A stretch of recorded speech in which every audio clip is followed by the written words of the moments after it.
how the Lord related with men in the season where there was no law, because Abraham existed, or Abraham operated under faith where there was no law. So how was the Lord dealing with the people also in that time? Because in the days of Abraham there was no law, in the days of Isaac there was no law, in the days of Jacob there was no law. They went to Egypt, there was no law until Moses came and they moved out of Egypt. That was where the law began.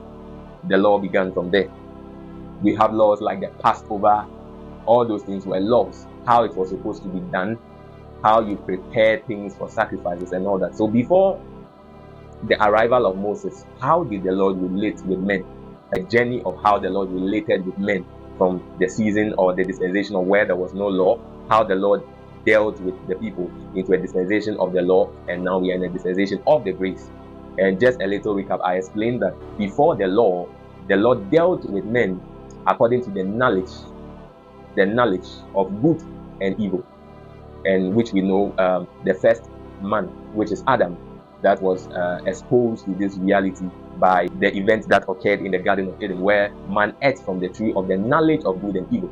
From that point, the conscience of man is what judges the man. So the conscience becomes the law.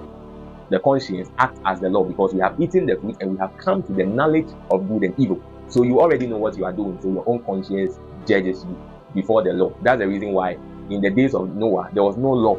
If there is no law, you can't execute judgments. But why did the Lord have to judge everybody on the face of the earth for doing evil when there is no law? It's because man ate from the tree of the knowledge of good and evil, and they know what is good and what is evil by their conscience. So by that, the Lord can still execute judgment even without a law, because the knowledge of good and evil becomes the law that guides men